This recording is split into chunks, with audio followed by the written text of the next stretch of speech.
ಎಲ್ಲಾರ್ಗೂ ನಮಸ್ಕಾರ. ಎಲ್ಲಾರ್ಗೂ ನಮಸ್ಕಾರ. ಶಕ್ತಿ ಎಲ್ಲ ನಿಮ್ಮೊಳಗ ಅದ. ನೀವು ಏನಾದರೂ ಮಾಡಬಲ್ಲಿರಿ, ನೀವು ಎಲ್ಲವನ್ನೂ ಮಾಡಬಲ್ಲಿರಿ ಅಂತ ಕೋಟೆ ಕೋಟೆ ಜನರೊಳಗ ಸ್ಫೂರ್ತಿ ತುಂಬಿ ಜ್ಞಾನ ಮತ್ತ ಧರ್ಮದ ಕಡೆ ಕರ್ಕೊಂಡ್ ಹೋಗಿರೋ ಸ್ವಾಮಿ ವಿವೇಕಾನಂದರ ಹುಟ್ಟಿದ ಹಬ್ಬದ ನಿಮಿತ್ತ ನಡೀತಿರೋ ಸ್ವಾಮಿ ವಿವೇಕಾನಂದರ ಹುಟ್ಟಿದ ಹಬ್ಬದ ದಿನದ ಪ್ರಯುಕ್ತ ನಡೀತಿರೋ ವಿವೇಕ ಯುವ ಸಪ್ತಾಹ ಕಾರ್ಯಕ್ರಮಕ್ಕ ನಿಮ್ಮೆಲ್ಲರಿಗೂ ಸ್ವಾಗತ ಸುಸ್ವಾಗತ. ವಿವೇಕಾನಂದರ ಜೀವನದಿಂದ ನಾ ಕಲ್ತಿರೋ ಪಾಠ ಏನಂತಂದ್ರ, ನಾವು ಫಸ್ಟ್ ನಮ್ಮೊಳಗ ನಂಬಿಕೆ ಇಟ್ಕೋಬೇಕು. ನಾ ಸಮೃದ್ಧ ಇದ್ದೀನಿ, ನಾ ಸದೃಢ ಇದ್ದೀನಿ ಅನ್ನೋ ವಿಶ್ವಾಸ ನನಗ್ ಬಂದ್ರ ನಾನು ಬೇರೆಯವರಿಗೂ ಉದಾಹರಣೆ ಆಗ್ಲಿಕ್ಕೆ ಸಾಧ್ಯದ. ನಾ ಹೆಂಗ ಅವ್ರ ಜೀವನದಿಂದ ಪಾಠ ಕಲ್ತೇನೋ, ನಾ ಹೆಂಗ ಅವರ ಭಾಷಣಗಳಿಂದ ಪ್ರೇರೇಪಿತಳಾಗೇನೋ, ಹಂಗ ನಿಮ್ಮೆಲ್ಲರನ್ನೂ ಪ್ರೇರೇಪಿಸಬೇಕು ಅನ್ನೋ ಉದ್ದೇಶ ಇಟ್ಕೊಂಡು ನಿನ್ನೆ ಸುಮಾರು ಜನ ಭಾಷಣಕಾರರು ವಿಷಯ ಸ್ವಾಮಿ ವಿವೇಕಾನಂದ ಭಾರತ ಜ್ಞಾನ ಸಂಪತ್ತಿನ ದೀವಿಗೆ ಅನ್ನೋ ವಿಷಯದ ಮೇಲೆ ಮಾತಾಡಿದ್ರು. ಹಂಗನ ಇವತ್ತೂನು 5 ಜನ ಭಾಷಣಕಾರರು ಮಾತಾಡೋರಿದ್ದಾರ. ಇವತ್ತಿನ ವಿಷಯ ಆಚರಣೆಯಲ್ಲಿ ವೇದಾಂತ ಅಂತ. ಅವರು ಏನೇನ್ ಹೇಳ್ತಾರ, ಯಾವ್ಯಾವ ಹೊಸ ಕತಿ ಕೇಳಲಿಕ್ ಸಿಗ್ತದ ನಮಗ, ಯಾವ್ಯಾವ ಹೊಸ ಸಂದೇಶ ನೀಡ್ತಾರ ಅನ್ನೋದನ್ನ ನೋಡೋಣ. ಸ್ವಾಮಿ ವಿವೇಕಾನಂದರು ಭಾಷಣ ಎಷ್ಟು ಪವರ್ಫುಲ್ ಇತ್ತು ಅಂತಂದ್ರ, ವಿದೇಶಿಯರು ಆ ಭಾಷಣ ಕೇಳಿ ನಮ್ಮ ಧರ್ಮವನ್ನ ಮುಕ್ತ ಮನಸ್ಸಿನಿಂದ ಸ್ವಾಗತ ಮಾಡಿದ್ರು. ಅದೇ ರೀತಿ ನಿಮ್ಮೆಲ್ಲರನ್ನು ತನ್ನ ಕೋಗಿಲೆ ಕಂಠದಿಂದ ಸ್ವಾಗತ ಮಾಡ್ಲಿಕ್ಕೆ ನಿಮ್ಮನ್ ಬರ್ಲಿಗತ್ತಾಳ ಕುಮಾರಿ ಹಿಮಜಾ.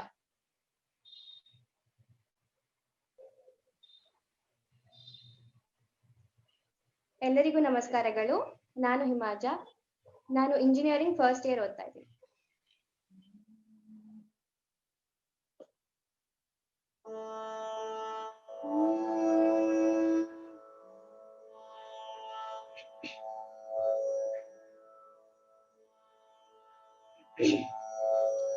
ಏಳು ಮೇಲೇಳೇಳು ಸಾಧುವೆ ಹಾಡು ಚಾರಿಯ ಹಾಡನು, ಹಾಡಿನಿಂದೆಚ್ಚರಿಸು ಮಲಗಿಹ ನಮ್ಮ ಈ ತಾಯ್ನಾಡನು. ದೂರದಡವಿಯೊಳಲ್ಲಿ ಲೌಕಿಕ ವಿಷಯ ವಾಸನೆ ಮುಟ್ಟದು, ಎಲ್ಲಿ ಗಿರಿಗುಹೆ ಕಂದರದ ಬಳಿ ಜಗದ ಗಲಿಬಿರಿ ತಟ್ಟದು. ಎಲ್ಲಿ ಕಾಮವು ಸುಳಿಯದು, ಮೇಲಲ್ಲಿ ಜೀವವು ತಿಳಿಯದು. ಕೀರ್ತಿ ಕಾಂಚನವೆಂಬುವಾಸೆಗಳಿಂದ ಜನಿಸುವ ಭ್ರಾಂತಿಯ, ಎಲ್ಲಿ ಆತ್ಮವು ಪಡೆದು ನಲಿಬುದು ನಿಜವಾಗಿಹ ಶಾಂತಿಯ. ನನ್ನ ಬರಿವಾನಂದ ವಾಹಿನಿಯಲ್ಲಿ ಸಂತತ ಹರಿವುದೋ, ಎಲ್ಲಿ ಎಡಬಿಡದಿರದಿ ತೃಪ್ತಿಯ ಝರಿ ನಿರಂತರ ಸುರಿವುದೋ. ಅಲ್ಲಿ ಮೂಡಿದ ಹಾಡನುಲಿಯೈ ವೀರ ಸನ್ಯಾಸಿ, ಅಲ್ಲಿ ಮೂಡಿದ ಹಾಡನುಲಿಯೈ ವೀರ ಸನ್ಯಾಸಿ. ಓಂ ತತ್ಸತ್ತು. ಬೆಳೆಯ ಕೊಯ್ವನು ಬಿತ್ತದಾತನು ಪಾಪ ಪಾಪಕ್ಕೆ ಕಾರಣ, ವೃಕ್ಷ ಕಾರ್ಯಕ್ಕೆ ಬೀಜ ಕಾರಣ, ಪುಣ್ಯ ಪುಣ್ಯಕ್ಕೆ ಕಾರಣ. ಹುಟ್ಟಿ ಮೈ ಒಡೆದಾತ್ಮ ಬಾಳಿನ ಬೆಳೆಯ ತಪ್ಪದೆ ಹೊರುವುದೋ, ಕಟ್ಟು ಮೀರಿಹ ನಾವನರಿವನು ಕಟ್ಟು ಕಟ್ಟನೆ ಹೆರುವುದೋ ಎಂದು ಪಂಡಿತರೆಂಬರು, ಮೇನ್ ತತ್ವದರ್ಶಿಗಳೆಂಬರು. ಆದೊಡೇನಂತಾತ್ಮವೆಂಬುದು ನಾಮರೂಪಾತೀತವು, ಮುಕ್ತಿ ಬಂಧಗಳೆಲ್ಲದಾತ್ಮವು ಸರ್ವ ನಿಯಮಾತೀತವು. ತತ್ವಮಸಿ ಎಂದರಿತು ಸಾಧುವೆ ಹಾಡು ಚಾಗಿಯ ಹಾಡನು, ಹಾಡಿನಿಂದೆಚ್ಚರಿಸು ಮಲಗಿಹ ನಮ್ಮ ಈ ತಾಯ್ನಾಡನು. ಸಾರು ಸಿದ್ಧನೆ ವಿಶ್ವವಿರಲಿ ಹಾಡು ಸನ್ಯಾಸಿ, ಸಾರು ಸಿದ್ಧನೆ ವಿಶ್ವವಿರಲಿ ಹಾಡು ಸನ್ಯಾಸಿ. ಓಂ ತತ್ಸತ್ತು.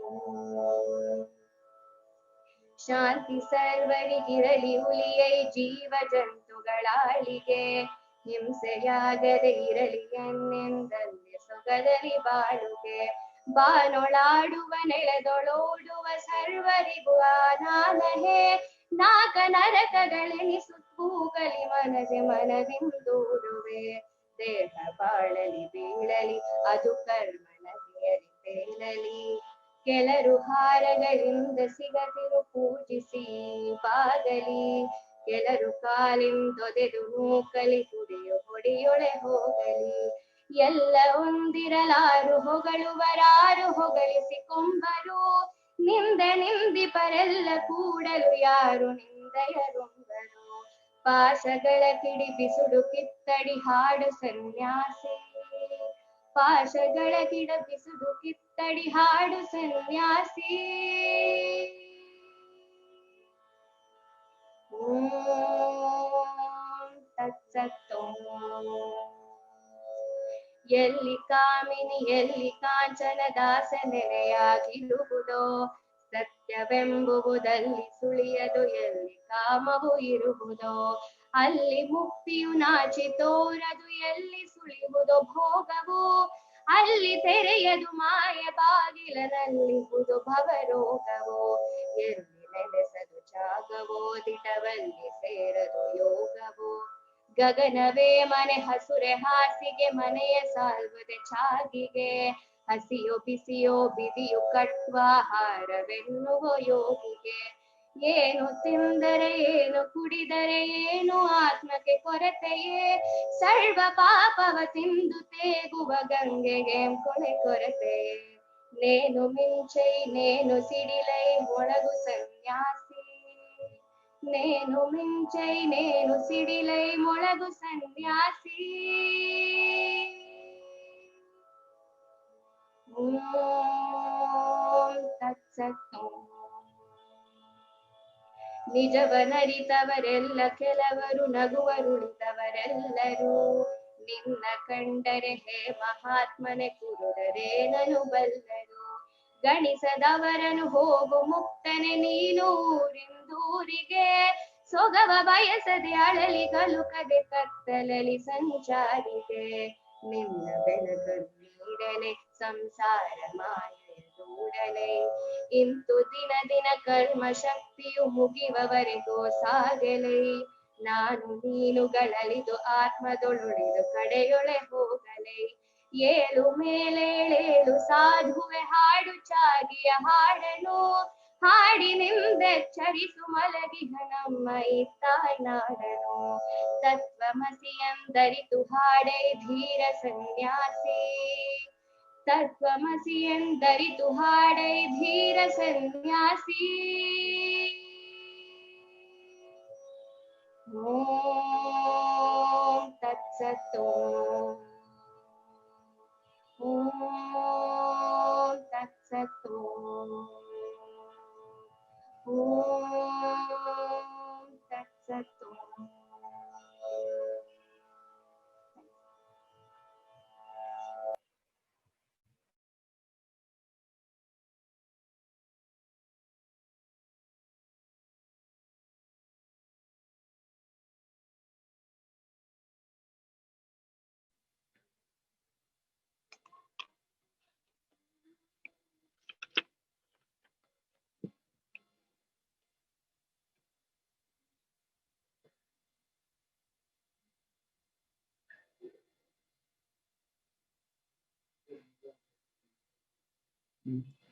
Please start.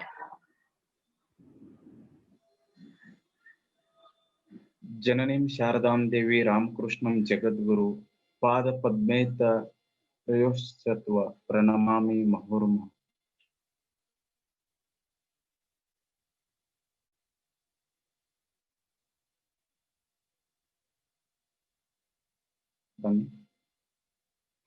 ಜನನೀಂ ಶಾರದಾಂ ದೇವಿ ರಾಮಕೃಷ್ಣಂ ಜಗದ್ಗುರು ಪಾದ ಪದ್ಮೇ ತಯೋರ್ಷತ್ವ ಪ್ರಣಮಾಮಿ ಮುಹುರ್ಮುಹುಃ.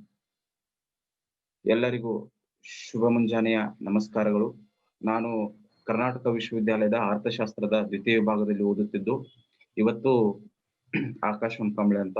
ಇವತ್ತು ಸ್ವಾಮಿ ವಿವೇಕಾನಂದರ ರಾಷ್ಟ್ರ ಜಾಗೃತಿಯಲ್ಲಿ ಪಾತ್ರ ಅಥವಾ ಮಹತ್ವ ಎನ್ನುವ ವಿಷಯದ ಬಗ್ಗೆ ನಾನು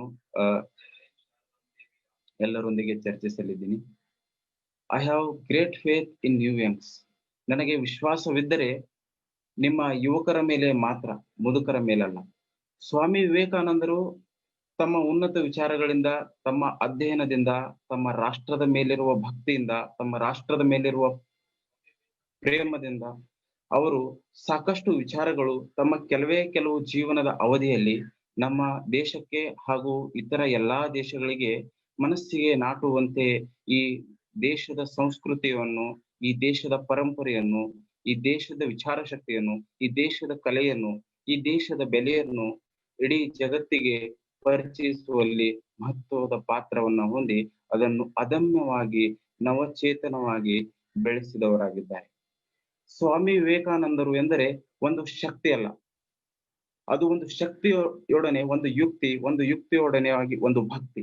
ಸ್ವಾಮಿ ವಿವೇಕಾನಂದರನ್ನು ನಾವು ಇವತ್ತು ಈ ಶುಭ ಸಮಾರಂಭದಲ್ಲಿ ನೆನೆಸಬೇಕೆಂದ್ರೆ ಅದು ನಿಜವಾಗಿಯೂ ಇವತ್ತು ನಾನು ಅವರ ಬಗ್ಗೆ ಮಾತಾಡುವುದು ನನಗೆ ತುಂಬಾ ಹೆಮ್ಮೆ. ಯಾಕಂದ್ರೆ ಸ್ವಾಮಿ ವಿವೇಕಾನಂದರು ಒಂದ್ ಕಡೆ ಹೇಳ್ತಾರೆ, ನನಗೆ 100 ಜನ ಯುವಕರು ಬೇಕು, ನನಗೆ 100 ಜನರು ಬೇಕು. ಕೇಳಿದಾಗ ಯಾಕೆ? ಈ ದೇಶದ ಸೇವೆಗೆ ಅವರು ಸದಾ ಸಿದ್ಧರಾಗಬೇಕು. ಯಾವ ರೀತಿಯಲ್ಲಿ ಅಂತ ಸ್ವಾಮಿ ವಿವೇಕಾನಂದರು ಹೇಳ್ತಾರೆ, ಕಬ್ಬಿಣದಂತಹ ಮಾಂಸಖಂಡ, ಉಕ್ಕಿನಂತಹ ನರಮಂಡಲ, ಮಿಂಚಿನಂತೆ ಬುದ್ಧಿಶಕ್ತಿ, ಅಗೋ ನೋಡು ಗುಡ್ಡ ಅಂತ ಕೇಳಬಾರದಂತೆ, ಅದನ್ನು ಪುಡಿ ಮಾಡಬೇಕೇನಂತೆ ಕೇಳಬೇಕಂತೆ ಅಂತ ಸ್ವಾಮಿ ವಿವೇಕಾನಂದರು ಹೇಳಿದ್ದಾರೆ. ಇವತ್ತು ಭಾರತದ ಒಂದು ರಾಷ್ಟ್ರ ನಿರ್ಮಾಣದಲ್ಲಿ, ಭಾರತದ ರಾಷ್ಟ್ರೀಯತೆಯಲ್ಲಿ ಎದ್ದು ಕಾಣುವಂತಹ ಕೆಲವು ಸ್ವಾಮಿ ವಿವೇಕಾನಂದರ ಶಬ್ದಗಳು ನಿಜಕ್ಕೂ ಮೈಯನ್ನ ಝುಮ್ಮೆನಿಸುತ್ತವೆ. ಸ್ವಾಮಿ ವಿವೇಕಾನಂದರು ಕಲ್ಕತ್ತಾದಲ್ಲಿ 1863 ಇಸ್ವಿ ಜನವರಿ 12ರಂದು ಸೋಮವಾರದಂದು ವಿಶ್ವನಾಥ ದತ್ತ ಮತ್ತು ಭುವನೇಶ್ವರಿ ದೇವಿ ದಂಪತಿಗಳಿಗೆ ಕಲ್ಕತ್ತಾದಲ್ಲಿ ಜನಿಸಿದರು. ದತ್ತ ಕುಟುಂಬವು ಶ್ರೀಮಂತಿಕೆ ಮತ್ತು ಗೌರವ ಪ್ರತಿಷ್ಠೆಗಳನ್ನು ಗಳಿಸಿದ್ದು ಔದಾರ್ಯ, ಪಾಂಡಿತ್ಯ ಮತ್ತು ತೀವ್ರ ಸ್ವಾತಂತ್ರ್ಯ ಪ್ರಿಯತೆಗೆ ಹೆಸರುವಾಸಿಯಾಗಿದ್ದಿತು. ತಮ್ಮ ಪರ್ಷಿಯನ್ ಮತ್ತು ಸಂಸ್ಕೃತ ಭಾಷೆಗಳಲ್ಲಿ ನರೇಂದ್ರರ ತಾತವರಾದ ದುರ್ಗಾಚರಣ ದತ್ತರು ಪರಿಣತಿಯನ್ನು ಹೊಂದಿದ್ದರು, ಕಾನೂನಿನಲ್ಲೂ ಪರಿಣಿತರಾಗಿದ್ದರು. ಆದ್ರೆ ತಮ್ಮ ಮಗ ವಿಶ್ವನಾಥ ದತ್ತರು ಜನಿಸಿದ ನಂತರ ಲೌಕಿಕ ಜಗತ್ತನ್ನು ಪರಿತ್ಯಜಿಸಿ ಸನ್ಯಾಸಿಯಾಗಿದ್ದವರು ದುರ್ಗಾಚರಣ ದತ್ತರು. ವಿಶ್ವನಾಥ ದತ್ತರು ಕಲ್ಕತ್ತಾ ಹೈಕೋರ್ಟಿನಲ್ಲಿ ಸರ್ಕಾರಿ ವಕೀಲರಾಗಿದ್ದರು. ಇಂಗ್ಲಿಷ್ ಮತ್ತು ಪರ್ಷಿಯನ್ ಭಾಷೆಗಳಲ್ಲಿ ಪ್ರವೀಣರಾಗಿದ್ದು ಕೂಡ ಮನೆಯವರ ಮುಂದೆ ಕವಿಯಾದ ಹಫೀಜನ್ ಅವರ ಕವನಗಳನ್ನು ಪಠಿಸಿ ಸಂತೋಷ ಪಡಿಸುತ್ತಿದ್ದರು. ಬೈಬಲ್, ಸಂಸ್ಕೃತದಲ್ಲಿರುವ ಹಿಂದೂ ಧರ್ಮಗಳಾದಂತಹ ಅಧ್ಯಯನವನ್ನು ಆನಂದಿಸಿ ಮನೆಯವರಿಗೆ ಹಂಚಿ ಅವರು ಆನಂದ ಪಡುತ್ತಿದ್ದರು. ಅವರಿಗೆ ಬಡ ಜನರಲ್ಲಿ ಅಪಾರ ಸಹಾನುಭೂತಿ ಇತ್ತು. ಸೊ ಇದು ನಾವು ಇಲ್ಲಿ ಹೇಳ್ಬೇಕಂದ್ರೆ foundation, how the cultures and the nature of the home affects the life of Swami Vivekananda.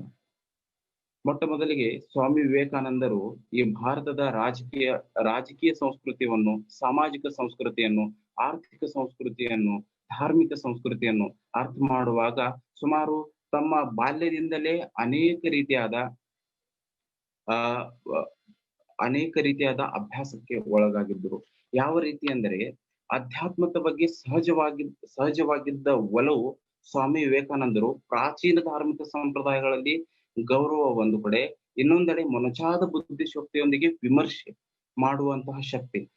ಅವರ ಇವೆರಡೂ ಮನಸ್ಥಿತಿಗಳ ನಡುವೆ ಪರಸ್ಪರ ಸಂಘರ್ಷ ನಡೆಯುತ್ತಲೇ ಇತ್ತು.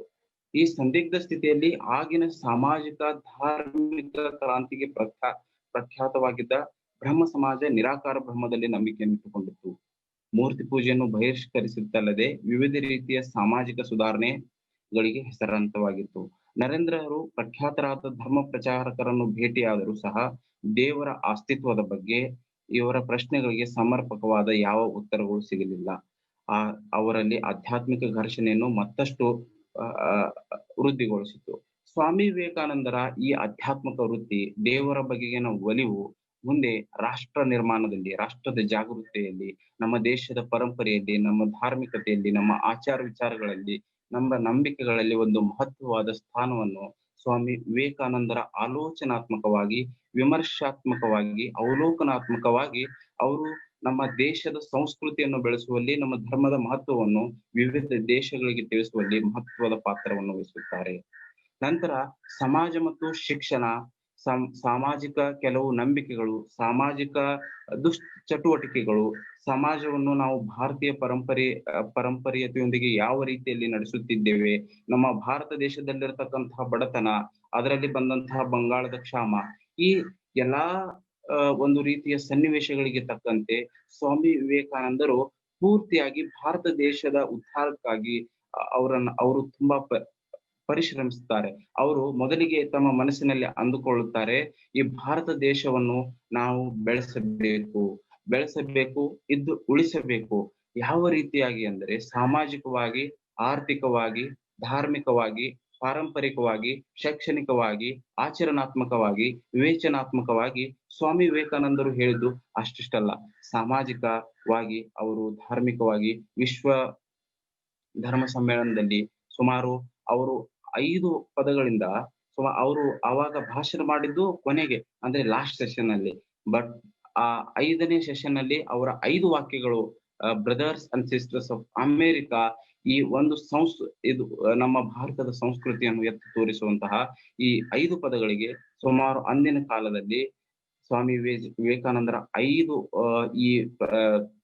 5 ಶಬ್ದಗಳಿಗೆ ಸುಮಾರು 2 ರಿಂದ 2.5 ನಿಮಿಷಗಳ ಕಾಲ ಚಪ್ಪಾಳೆಯನ್ನು ಅಮೆರಿಕದ ಆ ವಿಶ್ವ ಧರ್ಮ ಸಮ್ಮೇಳನದ ಸಭೆಯಲ್ಲಿ ಬಾರಿಸಿದ್ದರು. ಯಾವ ರೀತಿ ನಮ್ಮ ಭಾರತದ ಸಂಸ್ಕೃತಿ, ಭಾರತವು ಜಗತ್ತಿಗೆ ನೀಡಿದ ಧರ್ಮ, ಭಾರತವು ಜಗತ್ತಿಗೆ ನೀಡಿದ ಅನುಕರಣೆ, ಭಾರತವು ಜಗತ್ತಿನಲ್ಲಿ ವಹಿಸಿದ ಪಾತ್ರದ ಬಗ್ಗೆ ಆವಾಗ ಸ್ವಾಮಿ ವಿವೇಕಾನಂದರು ತುಂಬಾ ಅದ್ಭುತವಾಗಿ ವಿವರಿಸಿದರು. ನಾವು ಇವತ್ತಿಗೂ ಅದನ್ನು ಗೂಗಲ್ ನಲ್ಲಿ ನೋಡಬಹುದಾಗಿದೆ. ಸೊ ಸ್ವಾಮಿ ವಿವೇಕಾನಂದರು ಯಾವ ರೀತಿ ನಮ್ಮ ರಾಷ್ಟ್ರದ ಚಿಂತನೆಗಳ ಬಗೆಗೆ, ನಮ್ಮ ರಾಷ್ಟ್ರದ ಉದ್ಧಾರಕ್ಕಾಗಿ ಪರಿಶ್ರಮಿಸಿದರು ಎನ್ನುವುದಕ್ಕಿಂತ, ನಮ್ಮ ರಾಷ್ಟ್ರವನ್ನು ಒಂದು ತಮ್ಮ ಪರಂಪರೆಯನ್ನು ಕಳೆದುಕೊಳ್ಳುವ ಹಾಗೂ ತಮ್ಮ ಸುಸಂಸ್ಕೃತಿಯನ್ನು ಉಳಿಸಿಕೊಳ್ಳುವಲ್ಲಿ ಸ್ವಾಮಿ ವಿವೇಕಾನಂದರ ಪಾತ್ರ ಏನಾಗಿತ್ತು ಎನ್ನುವುದರ ಬಗ್ಗೆ ಯಾವುದೇ ಒಂದು ರಾಷ್ಟ್ರವಾಗಲಿ ಶಿಕ್ಷಣ ಮತ್ತು ಸಮಾಜಕ್ಕೆ ಅಂಟಿಕೊಂಡೇ ಅದು ತಮ್ಮ ಅಸ್ತಿತ್ವವನ್ನು ಹಾಗೂ ಸಂಸ್ಕೃತಿಗಾಗಿ ಧರ್ಮವನ್ನು ಉಳಿಸಿಕೊಂಡೇ ತಮ್ಮ ಅಸ್ತಿತ್ವವನ್ನು ನೋಡಬೇಕಾಗುತ್ತದೆ. ಶಿಕ್ಷಣವೆಂದರೆ ಮೊದಲೇ ಮನುಷ್ಯನಲ್ಲಿ ಇರುವ ಪರಿಪೂರ್ಣತೆಯನ್ನು ಪ್ರಕಾಶಿತಪಡಿಸುವುದು. ವಿದ್ಯಾಭ್ಯಾಸ, ಪ್ರಸಕ್ತ ಪಾಂಡಿತ್ಯ, ಹಲವು ವಿವಿಧ ಜ್ಞಾನಾರ್ಜನೆ, ಯಾವ ತರಬೇತಿಯ ಮೂಲಕ ಇಚ್ಛಾಶಕ್ತಿಯ ಪ್ರವಾಹ ಮತ್ತು ಅಭಿವ್ಯಕ್ತಿಗಳು ನಿಯಂತ್ರಣಕ್ಕೆ ಒಳಗಾಗಿ ಫಲಕಾರಿಯಾಗುವುದೇ ಅದೇ ಶಿಕ್ಷಣ ಅಂತ ಆ ಸಂದರ್ಭದಲ್ಲಿ ಸ್ವಾಮಿ ವಿವೇಕಾನಂದರು ಜಗತ್ತಿಗೆ ಹೇಳುತ್ತಾರೆ. ಯಾವ ಶಿಕ್ಷಣ ಜನಸಾಧಾರಣವನ್ನು ಜೀವನ ಸಂಗ್ರಾಮಕ್ಕೆ ಸಮರ್ಥನಕ್ಕಾಗಿ ಮಾಡುವುದಾಗಿಲ್ಲವೋ, ಯಾವುದು ಮನುಷ್ಯನಿಗೆ ಚಾರಿತ್ರ್ಯ ಬಲ, ಸೇವಾ ತತ್ಪರತೆ, ಸಾಹಸಿಕತೆ ಇವುಗಳನ್ನು ಒದಗಿಸುವುದಿಲ್ಲವೋ ಅದು ಶಿಕ್ಷಣ ಎಂಬ ಹೆಸರಿಗೆ ಯೋಗ್ಯವೇನು? ಜೀವನದಲ್ಲಿ ವ್ಯಕ್ತಿ ತನ್ನ ಕಾಲಿನ ಮೇಲೆ ತಾನು ನಿಂತುಕೊಳ್ಳುವ ಸಾಮರ್ಥ್ಯವನ್ನು ಯಾವುದು ನೀಡುವುದೇ ಅದೇ ನಿಜವಾದ ಶಿಕ್ಷಣವೆಂದು ಆವಾಗ ಸ್ವಾಮಿ ವಿವೇಕಾನಂದರು ಹೇಳಿದರು. ಜ್ಞಾನ ಎಂಬುದು ಮನುಷ್ಯನಲ್ಲಿ ಅಡಗಿರುವುದು, ಹೊರಗಿನಿಂದ ಯಾವ ಜ್ಞಾನವೂ ಬರುವುದಿಲ್ಲ, ಅದೆಲ್ಲವೂ ಒಳಗೆ ಇರುವುದು. ನ್ಯೂಟನ್ನನು ಗುರುತ್ವಾಕರ್ಷಣವನ್ನು ಕಂಡುಹಿಡಿದನೆಂದು ನಾವು ಹೇಳ್ತೇವಲ್ಲವೇ, ಅದೇನು ಎಲ್ಲಿಯೂ ಒಂದು ಮೂಲೆಯಲ್ಲಿ ಕುಳಿತುಕೊಂಡು ನ್ಯೂಟನ್ನನು ತನ್ನನ್ನು ಕಂಡುಹಿಡುವುದಕ್ಕೆ ಬರುವುದೆಂದು ಕಾಯುತ್ತಿದ್ದೇನು ಅಂತ ಪ್ರಶ್ನೆ ಮಾಡ್ತಾರೆ ಸ್ವಾಮಿ ವಿವೇಕಾನಂದರು. ಅದು ಆತನ ಮನಸ್ಸಿನಲ್ಲಿಯೇ ಇದ್ದಿತ್ತು. ಸಮಯ ಬಂದಿತು, ಅದು ಬದಲಾಯಿತು ಎಂದರೆ ಆತನಿಗೆ ಜ್ಞಾನ ಹೊಳೆಯಿತು. ಜಗತ್ತಿನ ಅನಂತ ಪುಸ್ತಕ ಭಂಡಾರವೆಲ್ಲ ನಿಮ್ಮ ಮನಸ್ಸಿನಲ್ಲಿ ಇದೆ. ಬಾಹ್ಯ ಪ್ರಪಂಚವೆಂಬುದು ಸೂಚನೆ ಮಾತ್ರ, ಅದು ನಿಮ್ಮ ಮನಸ್ಸನ್ನು ವಿಚಾರ ಮಾಡುವಂತೆ ಪ್ರೇರೇಪಿಸುವುದು. ಈ ರೀತಿ ಸ್ವಾಮಿ ವಿವೇಕಾನಂದರು ತುಂಬಾ ಸುಂದರವಾಗಿ ನಮ್ಮ ವೈಚಾರಿಕತೆಯಿಂದ ಜಗತ್ತಿಗೆ ವೈಚಾರಿಕತೆ ಎಂದರೇನು, ಅದನ್ನು ಯಾವ ರೀತಿ ನವೋದಯ ಸಾಹಿತ್ಯದ ಮುಖಾಂತರ ವೈಚಾರಿಕತೆಯಿಂದ ವಿವೇಚನಾತ್ಮಕತೆಡೆಗೆ ಹೋಗಬೇಕು ಎಂದು ಸ್ವಾಮಿ ವಿವೇಕಾನಂದರು ಹೇಳಿದ್ದಾರೆ. ಭರತ ಖಂಡ ಎಂದರೇನು? ಪ್ರಪಂಚದಿಂದ ಆಧ್ಯಾತ್ಮಿಕತೆಯೆಲ್ಲ ಮಾಯವಾಗುವುದೇ, ಭಾರತ ದೇಶವು ನಾಶವಾಗುವುದೇ? ಆ ಕಾಲದಲ್ಲಿ ಸ್ವಾಮಿ ವಿವೇಕಾನಂದರು ನೈತಿಕೋನ್ನತಿಯೆಲ್ಲ ನಿರ್ನಾಮವಾಗುವುದೇ? ಧಾರ್ಮಿಕ ಭಾವನೆಗಳಿಗೆ ತೋರುವ ಹೃತ್ಪೂರ್ವಕ ಸಹಾನುಭೂತಿ ಮಾಯವಾಗುವುದೇ? ಎಲ್ಲ ಭವ್ಯ ಉದ್ದೇಶಗಳು ಮಾಯವಾಗುವುದೇ? ಅದರ ಸ್ಥಳದಲ್ಲಿ ಕಾಮ ಮತ್ತು ಉದ್ವೇಗಗಳು ಮಾಯವಾಗುವೆ. ಸೊ ಈ ರೀತಿ ಸ್ವಾಮಿ ವಿವೇಕಾನಂದರು ಭಾರತ ದೇಶದ ಸಂಸ್ಕೃತಿಯನ್ನು, ಭಾರತ ದೇಶದ ವಿಚಾರವನ್ನು, ಭಾರತ ದೇಶದ ಅಧ್ಯಯನವನ್ನು, ಭಾರತ ದೇಶದ ಪುರಾಣಗಳನ್ನು, ಭಾರತ ದೇಶದ ಗ್ರಂಥಗಳನ್ನು ಅಧ್ಯಯನ ಮಾಡಿ ಸ್ವಾಮಿ ವಿವೇಕಾನಂದರು ಭಾರತ ದೇಶಕ್ಕೆ, ಭಾರತ ದೇಶದ ವಿಚಾರಗಳಿಗೆ, ಭಾರತ ದೇಶದ ಸಾಹಿತ್ಯಕ್ಕೆ, ಭಾರತ ದೇಶದಲ್ಲಿನ ಜನಗಳಿಗೆ ಒಂದು ಪ್ರೇರಣೆಯಾಗಿ ಒಂದು ಮುಖ್ಯವಾಗಿ ಭಾರತ ದೇಶವನ್ನು ನಾವು ಯಾವ ರೀತಿಯಲ್ಲಿ ಕಟ್ಟಬೇಕು, ಭಾರತವನ್ನು ಒಂದು ನಾವು ಯಾವ ಎಲ್ಲರಿಗೆ ಪ್ರೇರಣೆಯಾಗುವಂತಹ ದೇಶವನ್ನಾಗಿ ಮಾಡಬೇಕೆಂದು ಸ್ವಾಮಿ ವಿವೇಕಾನಂದರ ಮೂಲ ಉದ್ದೇಶವಾಗಿತ್ತು. ಸೊ ನೀವು ಇನ್ನು ಮುಂದೆ ಭಾರತವನ್ನು ಒಂದು ಸ್ವಾಮಿ ವಿವೇಕಾನಂದರ ಕನಸಿನಂತೆ ಬಡತನ ಮುಕ್ತ ಭಾರತ, ಸಶಕ್ತವಾದ ಭಾರತ, ಬಲವಾದ ಭಾರತ, ಉತ್ಸಾಹಭರಿತ ಭಾರತ, ಜಗತ್ತಿನ ಎಲ್ಲ ಶಾಂತಿ ಮತ್ತು ನೆಮ್ಮದಿಗಾಗಿ ಆದರ್ಶದ ಭಾರತವೆಂದು ನಾವು ಅವರ ಕನಸನ್ನ ನೆರವೇರಿಸೋಣ ಅಂತ ಹೇಳ್ತಾ ನನ್ನ ಈ 2 ವಿಚಾರಗೋಷ್ಠಿಗಳಿಗೆ ವಿರಾಮವನ್ನ ನೀಡಿ ನಮ್ಮ ಮುಂದಿನ ಮಾತುಗಾರರಾದಂತಹ ಸ್ನೇಹಿತೆಯಾದ ವರ್ಷ ಅವರು ಮಾತನಾಡ್ತಾರೆ. Thank you. ಎಲ್ಲರಿಗೂ ನಮಸ್ಕಾರ. ನನ್ನ ಹೆಸರು ವರ್ಷ, and today I'm going to be speaking about Hinduism in practice. Before starting off, I would like to say a shloka, Dharmo Rakshati Rakshitaha. So today I'm going to be speaking about Hinduism in practice and how Swami Vivekananda ji taught Hinduism through his teachings, and he could reach out to everybody in the world. So now, before getting into my actual topic, I would like to talk about 2 main concepts of Hinduism, which is of utmost importance and which played a very important role in Swami Vivekananda ji's life. So the concept of Atma and the concept of a spiritual guru, which is of utmost importance, and it is emphasized in almost all of our spiritual granthas. So first, we'll talk about Atma. Without making it too heavy, I would like to talk about the Atma. I'll try to make it as simple as possible. So the Atma is basically the divine light which glows in all of us and all living beings throughout the world. And realizing the true or the infinite nature of the Atma helps us achieve the quality of oneness, empathy, generosity, calmness. And these are all the qualities which Swamiji embodied throughout his life and preached throughout his life. So the Atma is basically the infinite truth of the world, and which Swamiji realized very early on in his life through his spiritual guru, Sri Ramakrishna Paramahamsa ji, who was his spiritual guru. So the importance of spiritual guru comes into play here because without Ramakrishna Paramahamsa ji, he could never achieve the self-realization, or he could never even walk on the path of self-realization. And that is the very utmost importance in all of our scriptures. So the concept of Atma is basically what glows in all of us, the true nature, beyond the body, beyond the mind, beyond our 5 senses, the true nature of us, the calm, the calm and generous beings that we are, the pure entities that we are, that is called the Atma. So this is all the spiritual aspect of Hinduism, which gave him the basis of his teachings.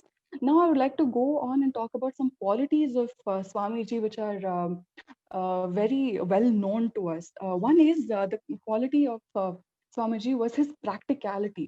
So Swamiji had learned all the practical aspects of Vedanta, but what he emphasized on was the implementation of Vedanta and how to bring about this, the theory of Vedanta into daily practice.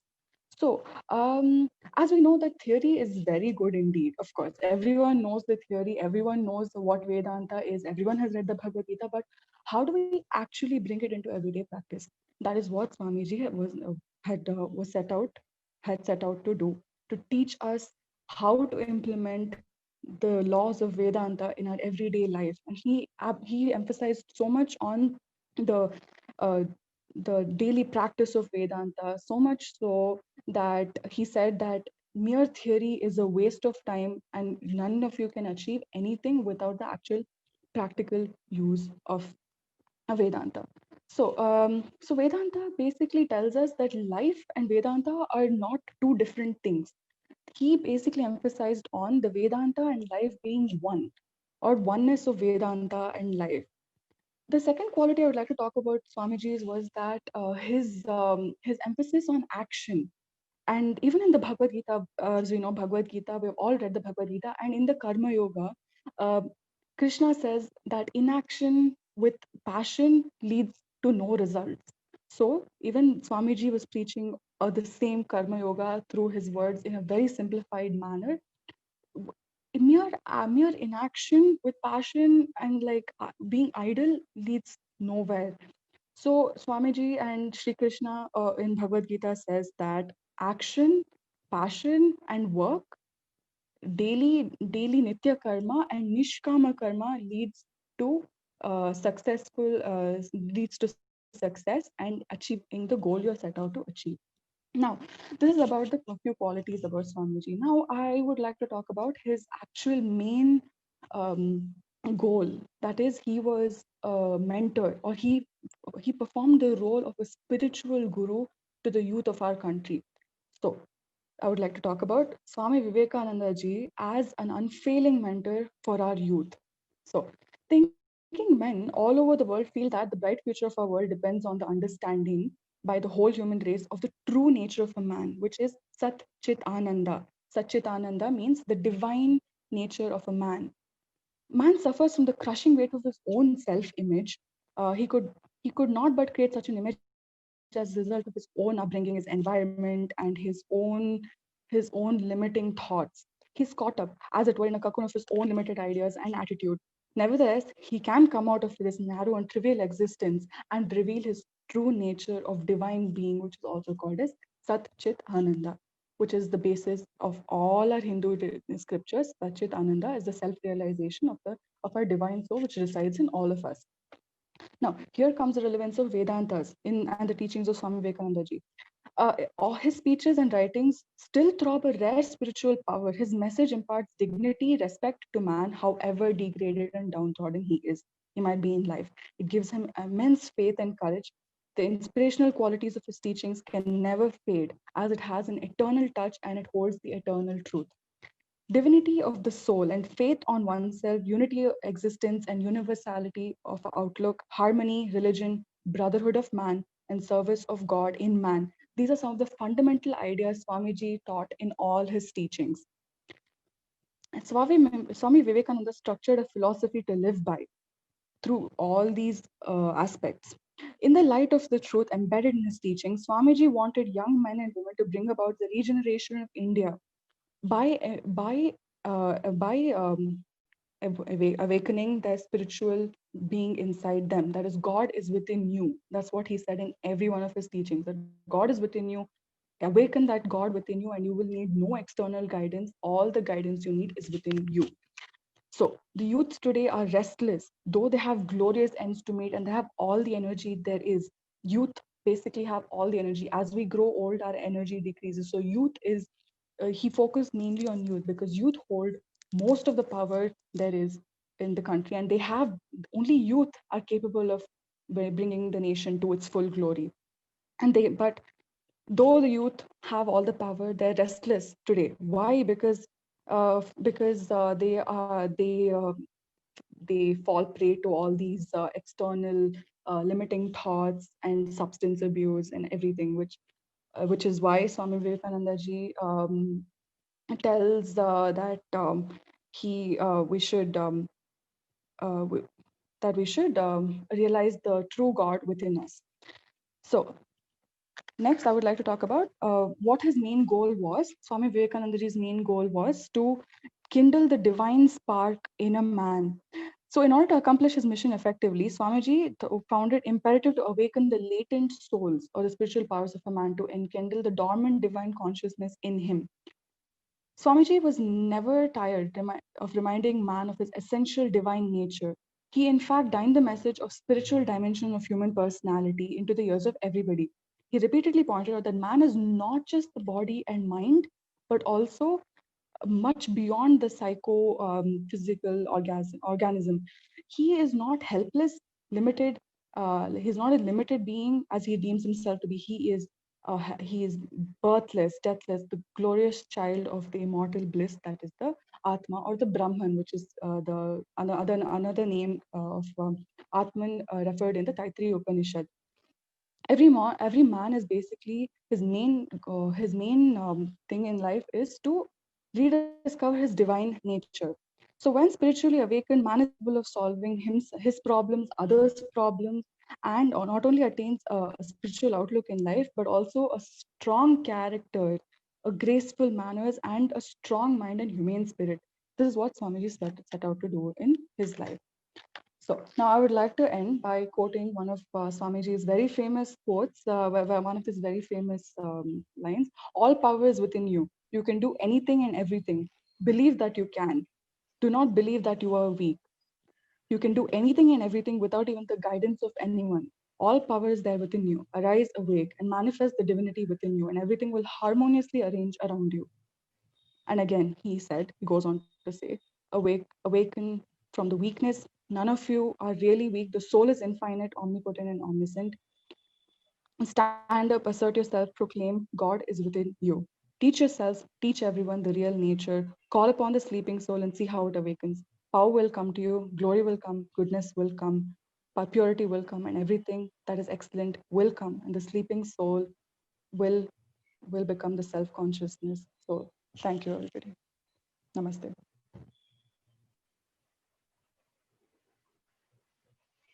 ನಮ್ಮ ಮುಂದಿನ ಭಾಷಣಕಾರರು ಹರ್ಷಿತಾ ಪ್ರಸಾದ್ ಅವರು. Thank you Over to very you, much. Harshita. Thank you very much, ma'am. Wishing you all a very good morning. My name is Harshita. As you introduced me, I'm a law student from Belgaum, Karnataka. The topic for today that I'm going to speak on is Vivekananda Ramakrishna Mission, idea and motto. Well, again, not to repeat, but probably put a little more enhancement to my wishes, wishing all of you present here in this very delightful moment a very, very warm morning. I sincerely hope that I'm able to transform the next 10 to 12 minutes into a short but beautiful journey of how and where it all began and where to Ramakrishna Mission has reached today, grown precisely to be said. Introduction of Swami Vivekananda is something that I do not consider myself responsible enough to say so, but in a few words, I'd just like to begin with saying that his soul was a fire which lighted up 1,000 million souls even yet to be born, and I think it is going to do with humanity. I have no words to describe what he was and who he was, but I can surely take you through this journey of his works through Ramakrishna Mission. All right, so trace it down to where it all began. It cannot go any further than when Swamiji was born.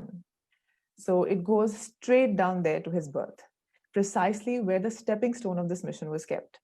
The story of Ramakrishna Mission is fragmentary and incomplete without the mention of Sri Ramakrishna Paramhamsa himself, around which the whole entire mission has been created. The whole philosophy and the whole agenda of the mission centers around him, his guru. It all dates back to the time when our beloved Swamiji was known as Naren in his teenage, when he had just joined college in Calcutta. And in his teens, when he was studying there, an exceptionally good-looking, extremely talented, intelligent, athletic, young, filled with youthful energy. Singing was one of his talents that he excelled in. And then what else had to be done? Fate brought him together to his guru. It worked in November 1881, where he was invited to sing at a guest house where Sri Ramakrishna Paramhans was invited as a guest. A short conversation it was, and all it took to turn it into a divine existence that ever happened as today. It was this meeting that led to Naren's visit to Sri Dakshineshwar temple, which is built on the banks of River Ganga, a few miles outside of Calcutta, now Kolkata, where Sri Ramakrishna ji lived. For Ramakrishna ji, in this almost unimaginably high moment of state of spiritual consciousness, samadhi was something that came to him as a daily experience. And this is the exact time when Sri Vivekananda ji had a chance to talk to him. So while Krishna ji was sitting aside and meditating, is exactly when Naren was extremely curious, and then he crept to his guru's side, and that's exactly when he asked him this question with his very inquisitive mind. Very innocently, though, Vivekananda asked, "Sir, do you believe in God?" "Yes," replied Sri Ramakrishna ji. He said, "How? Can you prove it?" "Well, to that Ramakrishna ji answered, yes." And then Vivekananda ji said, "How can you prove it?" He said, "Because I can see him." He replied, "I see him just as I see you. only that I see him much more intensely, not as much as probably you do. This was the point that changed everything. It was the culmination of a new beginning, which brought about a change to world that probably does not see an end. Absolutely not. At least in the next 1,000 years, as far as this world is supposed to exist, it will not see an end. After which, Bhagwan Sri Ramakrishna Das passed away in 1886, and Swami Vivekananda and his other disciples were in search of a new shelter. The shelter, it was a dilapidated garden and even proclaimed haunted by ghosts by the localites. This was at Baranagar, North Kolkata, which was owned by a Zamindar family at the Taki district, 24 district Paraganas. That was precisely where this decapitated garden existed, which was haunted. And this decapitated garden was taken on rent and then turned into a beautiful monastery where Swami Vivekananda ji and his disciple practiced meditation for 5 years, unending, yes, from 1886 to almost 1892. And this exactly decapitated house turned into a beautiful center for meditation, growth, and monastery, the Baranagar Mutt. This Baranagar Mutt is exactly the place which is known to the genesis of present Belur Mutt of Ramakrishna order, after which the rest is history. 4 years forward from this point, after the world-renowned Chicago speech by Swami Vivekananda ji, he laid the foundation stones for the Ramakrishna mission on 1st of May 1897.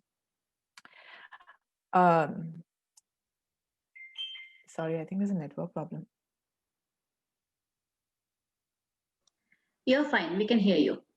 Okay, sorry, ma'am. I think my screen froze, so I thought it was a network problem.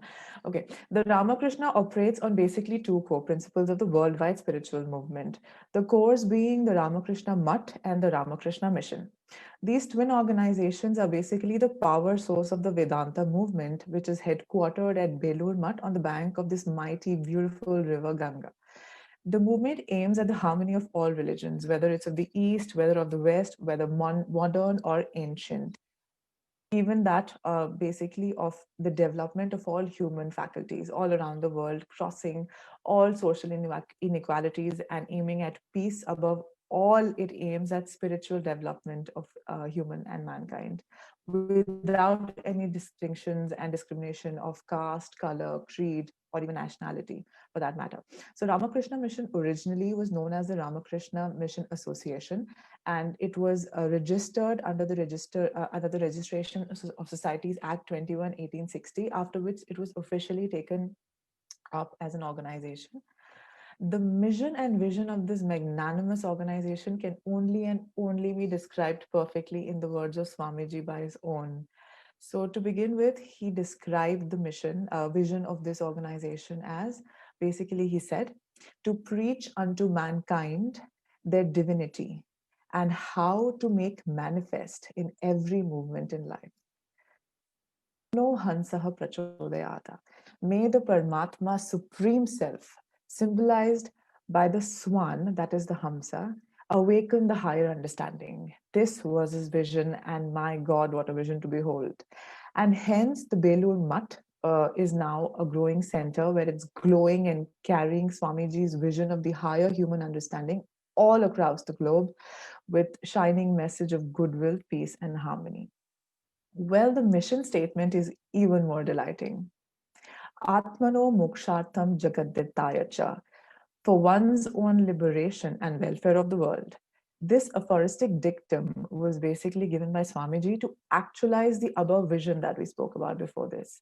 The practical implementation of this motto the Swamiji gave above that I just mentioned is basically embodied in a broader and bigger aphoristic principle that was given by his guru, Sri Ramakrishna ji. He said, Shiva Jiva Seva, the service of man is the worship of God. This has been the guiding principle and philosophy for all that takes place under Ramakrishna movement from that on. The Ramakrishna mission is again based on fundamental principles taught by Swami Vivekananda, based on life and realization. So number one, he said, the first principle that it's based on, he said, is the potential divinity of all beings. He believed that there is a potential to attain divinity, and this potential exists in every single human being that is born on this planet, precisely, right from you, me, and everybody. Every human being is capable of this divinity. The second principle of this whole mission is the oneness of existence, the solidarity of the universe. Swamiji believed that universe is one. It's not separated as the humans divide it in every option and every step that they have. Well, these two core principles gave birth to another sub-core, which was broken down for easier implementation. These four principles begins with the principle of freedom and liberation that Swamiji emphasized on particularly. Number two was the synthesis of the four yogas that my friend spoke about earlier in detail. That is the Jnana Yoga, the Bhakti Yoga, the Karma Yoga, and Raja Yoga. The thirdly, the mission principle consisted of harmony of own religions. They wanted that there's a harmony that must cease to that does not really exist right now in the world order, but he aims that there should be harmony amongst all the religions, no matter where it belongs to. Like I said, east, west, north, south.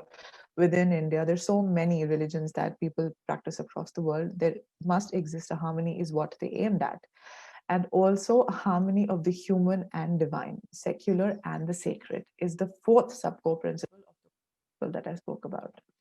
So liberation was basically the main watchword that we had by Swami Vivekananda ji. He aimed at liberating every single human, liberation basically from ignorance, liberation from superstition, liberation from narrowness, squalor, and many things uncountable which were limiting the potential of human to reach divinity that he spoke about, his core principle.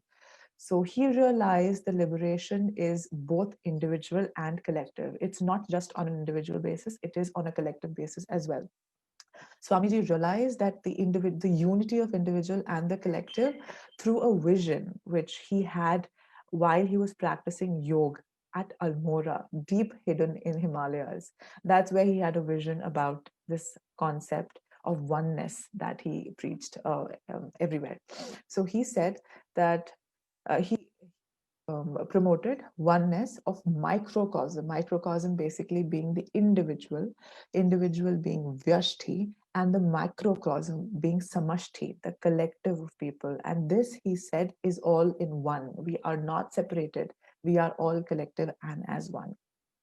So Ramakrishna Mission, as we know today, began its philanthropic work decades ago, probably a century ago would be the right word. So it began a decade ago, and that process that began a century ago is today still a backbone of all the crisis that happens in the country, whether natural or man-made, civil disorders, earthquakes.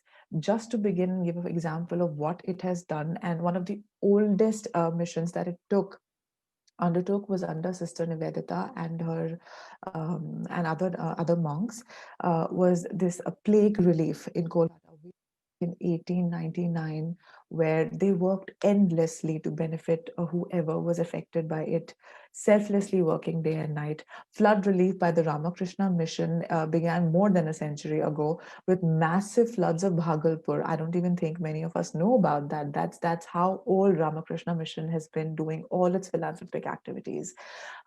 Since then, it has seen no stopping. So Ramakrishna Mission also is the first and always has been the first to cover any situation in crisis, including the Uttarakhand floods and the massive landslides in the region that is very common, that happens over every year almost. They're very active in coming up and raising funds and helping the people who are the victims of rehabilitation projects, construction of cyclone-proof buildings in the areas of regularly affected cyclonic places, constructions of bridges across the Vridha Gautami River is another very major project Krishna Mission took up. Rural development at Latur. They just minimal pinheads to count on what Ramakrishna Mission does. I don't even think that we are qualified enough to list down the activities that happens across the globe under the mission. In cases of natural disasters, droughts, probably civil disorders, Ramakrishna Mission has always outstated any help that is needed, has always been the first to take up the activities and take up the responsibility of service for more than last 70 years, for as long as the organization has been. So whether it has been an earthquake that shook Bihar almost a century ago, to Gujarat earthquakes in the year 2001, Nepal in 2015, assistance for the Aila cyclone victims, contribution by Ramakrishna Mission has been unfathomable. The Gadadhar Abhyodaya Prakalpa is a unique and a special project which is exclusively designed for this holistic development of children who are poor and underprivileged. Basically were suffering in the hands of fate on the streets. They do not have their proper nutrition facilities. They don't even have basic facilities like food, education. And Ramakrishna Mission, under the GAP initiative, that is the Gadadhar Abhyodaya Prakalpa, takes care of everything of these children. And these are just one of the many philanthropic works and the projects that is done by the mission. The Ramakrishna Mission is basically dedicated to the upliftment of mankind today, with a vast array of selfless contributor work, which is celebrated across the globe. Praying with all my heart, I take your leave now. Tanno Hansaha Prachodayat, may Paramatma awaken all our understanding, which is higher than us. Thank you so much listening to me. Dhanyavad and Jai. ಧನ್ಯವಾದ ಹರ್ಷಿತಾ. ನಮ್ಮ ಮುಂದಿನ ಭಾಷಣಕಾರರು Surabhi Kumar. Over to you Surabhi. Namaste. My name is Surbhi Kumari from Disha Bharat. I am currently pursuing BBA from MS Ramaiah College of Arts, Science and Commerce. I am privileged to speak on the topic Rousing Call to the Youth on the occasion of Viveka Yuva Saptaha. I would like to convey the messages what Swami Vivekananda always wanted the youth to listen, to understand and to implement. Swamiji said, "Arise, awake, for your country needs this tremendous sacrifice. It is the young men that will do it. The young, the energetic, the strong, the well-built, the intellectuals. For them is the task. Lay down your comforts, your pleasures, your name, fame, your positions. Lay even your lives and come, build a bridge of human chains over which millions could cross this ocean of life." Swamiji said, "I would rather see every one of you rank atheist than superstitious fools. For as long as the atheist is alive, you can make something out of him. But the moment superstition enters, the brain is gone. The brain is softening. Degradation has seized upon human lives." He says, "My children must be ready to jump into the fire if needed to accomplish their work. Work, work, work. We will stop and compare notes later. Have patience, perseverance, and purity. India needs the sacrifice of her such young men and women. Men, mind, and not brutes. 100,000 of such young men and women fired with the zeal of holiness, fortified with eternal faith in the Lord, and nerved to lion's courage by their sympathy to help the poor, and you will find a country revolutionized altogether." Ladies and gentlemen, I would like to share you a very beautiful incident coming up on my mind. One day, a man came to Swamiji and said, "Swamiji, I am unable to meditate. I want to meditate, but while meditating, I don't find that calmness in me. I don't find that peace in me. Please help me, Swamiji, what to do?" Swamiji replied and asked the young man, "Do you keep the doors of your house open while meditating?" The man replied very astonishingly, "No, Swamiji. I never open the door of my house while meditating. I close them and I meditate inside." Swamiji then enlightened the man and said, Only if you open the doors of your house while meditating, you will be able to see the condition of the poor. You will be able to see the condition of the downtrodden. And once if you go beyond your bars, once if you go beyond your doors and try to help them, serve them, you will find peace. You will find calmness. You will find another level of satisfaction in yourself. And then you will be able to meditate peacefully.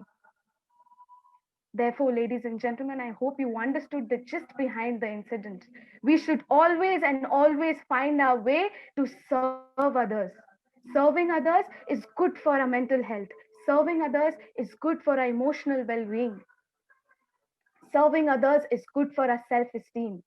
And Swami Vivekananda have always said this: service to man is service to God. We need such young men and women who are ready to go over the length and breadth of the land to preaching the gospel of salvation, preaching the gospel of help, preaching the gospel of social raising up, preaching the gospel of equality.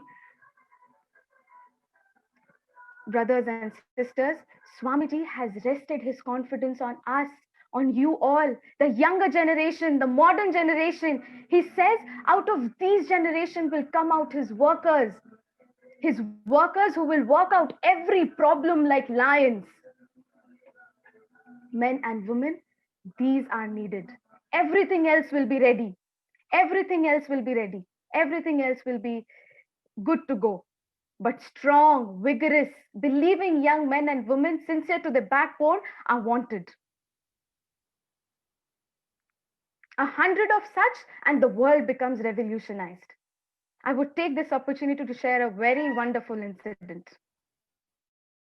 One day, a very young boy, came to Swamiji and said, Swamiji, I want to go to heaven. Shall I start reading a holy book Gita every day? Swamiji paused and then replied to the young boy. He said, my son, you will be nearer to heaven by playing football than through the study of Gita. Yes, the boy was also very curious as to how is it even possible, probably just like you are now. But here's what Swamiji replies further. He said, I know, my son, these are bold words, but I have to say it because I love you. I know where the shoe pinches. I have gained a little experience, and out of which I am saying, you will understand Gita better with your biceps and your muscles a little stronger. Swamiji then encourages the boy to go to village doing good to others and to humanity and to the world at large. He said, go to hell yourself and buy salvation for others. Only by doing good to others that one could find good for themselves. It is only by serving others that one could find service for themselves. It is only by leading others to bhakti and mukti that one could attain oneself. Forget everything. Forget yourself and just be mad over the idea. All great undertakings are achieved through mighty obstacles. I hope you understood the moral of this incident. I hope you understood the importance of physical strength and the fact that just not by reading Gita, but helping others, serving others, leading others to bhakti and mukti would take you nearer to heaven. Where are such men and women, such young men and women who are willing to sacrifice their everything so that this message shall reach every corner of the world? We need such heroic men. We need such heroic souls for the spread of the truth. We need such heroic workers so that the truth, the great truth of Vedanta is spread all over. The world needs it. Without it, the world will be destroyed. And only our today has the potential to change our tomorrow. The youth has the potential to change our tomorrow. You have the potential to change our tomorrow. Yes, you. Whenever you want to see, whenever you want to make a difference in the society, make sure that you are the first one to take the initiative. You are the first one to make a difference. Don't wait for others. Believe in yourself. Have faith in yourself. And you are good to go. Swamiji said, Do you know the entire of the West is on the volcano? It may burst anytime. It may go into pieces anytime. They have drunk deep of the cup of pleasure and found it vanity. Now is the time to work so that India's spiritual ideas could penetrate deep into the West. Yes. Last, but definitely not the least, the message for the youth is to be strong, be compassionate, and never forget the roots to where you belong. I repeat, never forget the roots to where you belong. Up youth, up India, and go conquer the world with your goodness and spirituality. Thank you. Jai Hind, Jai Bharat. Our next speaker is Girish. Over to you, Girish.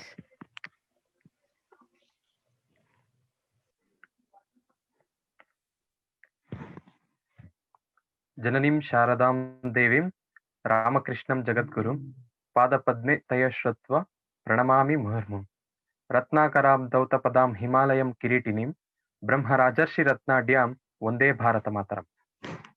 ಎಲ್ಲರಿಗೂ ನಮಸ್ಕಾರ. ಎಲ್ಲರಿಗೂ ಭಾರತೀಯ ಸೇನೆಯ ದಿನದ ಶುಭಾಶಯಗಳನ್ನ ತಿಳಿಸ್ತಾ ನನ್ನ ಒಂದು ಸಣ್ಣ ಭಾಷಣವನ್ನ ಪ್ರಾರಂಭ ಮಾಡ್ತಾ ಇದ್ದೇನೆ.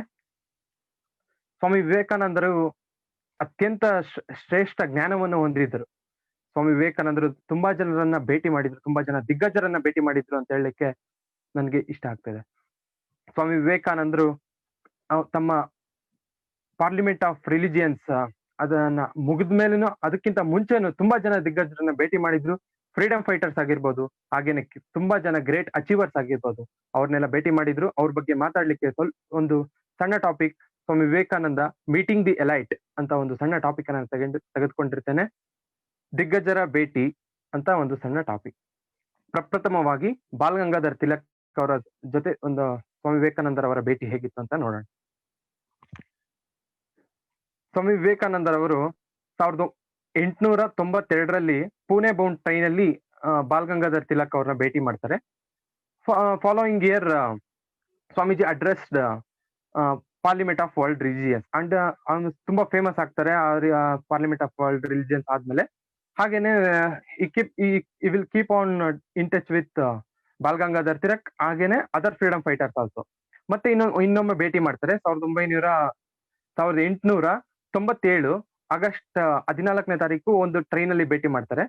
ಬಾಲ್ ಗಂಗಾಧರ್ ತಿಲಕ್ ಹಾಗೇನೆ ಸ್ವಾಮಿ ವಿವೇಕಾನಂದ ಭೇಟಿ ಮಾಡೋರ ಆಗಿರ್ತಕ್ಕಂಥ ಸಮಯದಲ್ಲಿ ಬಾಲ್ ಗಂಗಾಧರ್ ತಿಲಕ್ ಸ್ವಾಮಿ ವಿವೇಕಾನಂದಗೆ ಕೇಳ್ತಾರೆ, ಹೇಗೆ ಇಂಡಿಯಾಗೆ ಫ್ರೀಡಮ್ ಬರುತ್ತೆ, when and how will India will achieve freedom ಅಂತ ಕೇಳಿದಾಗ ಸ್ವಾಮಿ ವಿವೇಕಾನಂದ ಹೇಳ್ತಾರೆ, ಇವತ್ತಿಗೆ ಕರೆಕ್ಟ್ ಆಗಿ ಇನ್ನೊಂದು 50 ವರ್ಷಕ್ಕೆ ಇಂಡಿಯಾ ಫ್ರೀಡಮ್ ಆಗುತ್ತೆ ಅಂತ ಹೇಳ್ತಾರೆ. ಅದು ಹೇಗ್ ಬರ್ಬೋದು ಹೇಳಕ್ಕಾಗಲ್ಲ, ಸಡನ್ಲಿ ಬರ್ಬೋದು, ಸರ್ಪ್ರೈಸಿಂಗ್ಲಿ ಬರ್ಬೋದು. Swamiji was a prophet and ಆ ವಿಷನರಿ. ಯಾರಿಗ್ ಗೊತ್ತಿತ್ತು ಕರೆಕ್ಟ್ ಆಗಿ 50 ವರ್ಷಕ್ಕೆ ಇಂಡಿಯಾಗೆ ಫ್ರೀಡಮ್ ಬಂತು. ಒಂದು ದಿನ ಆ ಕಡೆ ಅಲ್ಲ, ಒಂದು ದಿನ ಈ ಕಡೆ ಅಲ್ಲ, ಕರೆಕ್ಟ್ ಆಗಿ 14ನೇ ಆಗಸ್ಟ್ 1947 ಇಂಡಿಯಾ ಗಾಟ್ ಫ್ರೀಡಮ್. ಹಾಗೇನೆ ಸ್ವಾಮೀಜಿ ತಮ್ಮ ಫ್ಯೂಚರ್ ಅಲ್ಲಿ ಏನಾಗುತ್ತೆ ಅಂತ ತಿಳ್ಕೊಂಡ್ಬಲ್ಲ ಕೇಪಬಿಲಿಟಿ ಕೂಡ ಸ್ವಾಮಿ ವಿವೇಕಾನಂದ ಅವ್ರಿಗಿತ್ತು ಅಂತ ಹೇಳಿಕ್ಕೆ ಇಷ್ಟಪಡ್ತೀನಿ. ಮುಂದಿನ ಅವರು ತಗೊಳೋದಾದ್ರೆ ಡಾಕ್ಟರ್ ಜಾನ್ ಡಿ ರಾಕ್ಫೆಲ್ಲರ್ ಅವ್ರ ಬಗ್ಗೆ ಮಾತಾಡೋಣ. ಜಾನ್ ಡಿ ರಾಕ್ಫೆಲ್ಲರ್ ಅವರು ಒಬ್ಬ ಯುನೈಟೆಡ್ ಸ್ಟೇಟ್ಸ್ ನ ಒಬ್ಬ ಅತ್ಯಂತ ಶ್ರೀಮಂತ ಹಾಗೇನೆ ಒಬ್ಬ ಪವರ್ಫುಲ್ ಮ್ಯಾನ್ ಆಗಿರ್ತಾರೆ. ಸ್ವಾಮೀಜಿಯವರು ತಮ್ಮ ಪಾರ್ಲಿಮೆಂಟ್ ಆಫ್ ರಿಲಿಜಿಯನ್ಸ್ ಅದನ್ನ ಮುಗಿಸಿ US ಟೂರ್ ಅನ್ನ ಹೋಗಿರ್ತಾರೆ. One of his friend Rockefeller ಅವರ ಫ್ರೆಂಡ್ ಒಬ್ಬ ಈ ತರ ಸ್ವಾಮೀಜಿ ಒಬ್ರು ಬಂದಿದ್ದಾರೆ, ಬನ್ನಿ ಮಾತಾಡ್ಸ್ಕೊ ಬರೋಣ ಅಂತ ಕರೀತಾರೆ. ಆಗ ರಾಕ್ಫೆಲ್ಲರ್ ಅವರು ಅವ್ರ ಜೊತೆ ಹೋಗಿರ್ತಾರೆ. ಆಗಿರಲ್ಲ. ನೆಕ್ಸ್ಟ್ ಟೈಮ್ ರಾಕ್ಫೆಲ್ಲರ್ ಒಬ್ರೇ ಹೋಗಿರ್ತಾರೆ. Swamiji was busy. Swamiji was keep on writing something. ಈ ತರ ರಾಕ್ಫೆಲ್ಲರ್ ಅವರು ಇಲ್ಲ, ಅವ್ರ ಗಾರ್ಡ್ಸ್ ಹೇಳ್ತಾರೆ ಈ ತರ ಆಗಲ್ಲ, ಅವ್ರು ಬಿಸಿ ಇದಾರೆ ಅಂತ ಹೇಳಿದಾಗ, ಇಲ್ಲ ಅವ್ರನ್ನ ನೋಡ್ಲೇಬೇಕು ಅಂತ ಹೇಳಿ ಹೋಗಿ ಮಾತಾಡ್ಸ್ಕೊ ಬರ್ತಾರೆ. ಸ್ವಾಮೀಜಿ ಹಾಗೇನೆ ಬರೀತಾ ಇರ್ತಾರೆ. ರಾಕ್ಫೆಲ್ಲರ್ ಅವರು he keeps on waiting that Swamiji would have come and greet him.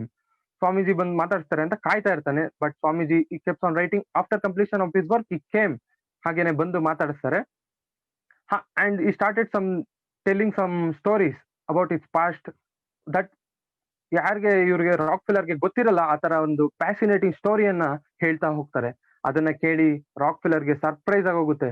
ಇವ್ರು ನಾನು ಒಬ್ಬ ರಿಚೆಸ್ಟ್ ಮ್ಯಾನ್ ಆಗೇನೆ ಪವರ್ಫುಲ್ ಮ್ಯಾನ್ ಆಗಿರತಕ್ಕಂಥವನು, ನನಗೆ ಇವ್ರಕ್ಕಿಂತ ಜಾಸ್ತಿ ತಿಳಿದಿದೆ ಅಂತ ಅವ್ರು ತಿಳ್ಕೊಂಡಿರ್ತಾರೆ. ಆದ್ರೆ ಸ್ವಾಮೀಜಿ ಅವರ ಜ್ಞಾನ ಹಾಗೇನೆ ಅವರ ಆಧ್ಯಾತ್ಮಿಕ ಎತ್ತರವನ್ನು ಅವರು ಗಮನಿಸಿ ತುಂಬಾನೇ ಆಶ್ಚರ್ಯವಾಗಿ ಹೋಗ್ತಾರೆ.